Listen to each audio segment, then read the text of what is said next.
હાસોટ તાલુકા કક્ષાએ 80મા સ્વાતંત્ર્ય દિનની ભવ્ય ઉજવણી। હાસોટ તાલુકાના બાડોદરા ગામની પ્રાથમિક શાળા ખાતે 80મા સ્વાતંત્ર્ય દિનની તાલુકા કક્ષાની ભવ્ય ઉજવણી કરવામાં આવી હતી।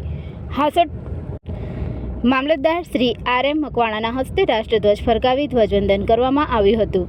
આ પ્રસંગે ઉપસ્થિત મહેમાનો, અધિકારીઓ, શિક્ષકો અને વિદ્યાર્થીઓએ રાષ્ટ્રધ્વજને સલામી આપી દેશભક્તિના માહોલ વચ્ચે સ્વાતંત્ર્ય પર્વની ઉજવણી કરી હતી।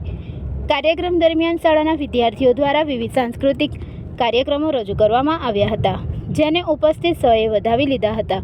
વિદ્યાર્થીઓને પ્રોત્સાહિત કરવા મહેમાનોના હસ્તે ઇનામો એનાયત કરવામાં આવ્યા હતા। આ ઉપરાંત ઉત્કૃષ્ટ કામગીરી બદલ સરકારી કર્મચારીઓને પ્રમાણપત્ર આપી સન્માનિત કરવામાં આવ્યા હતા। સ્વાતંત્ર્ય દિનની ઉજવણીના ભાગરૂપે શાળા પરિસરમાં વૃક્ષારોપણ કાર્યક્રમ પણ યોજાયો હતો। સમગ્ર કાર્યક્રમ દરમિયાન દેશભક્તિ અને રાષ્ટ્રપ્રેમનો માહોલ જોવા મળ્યો હતો।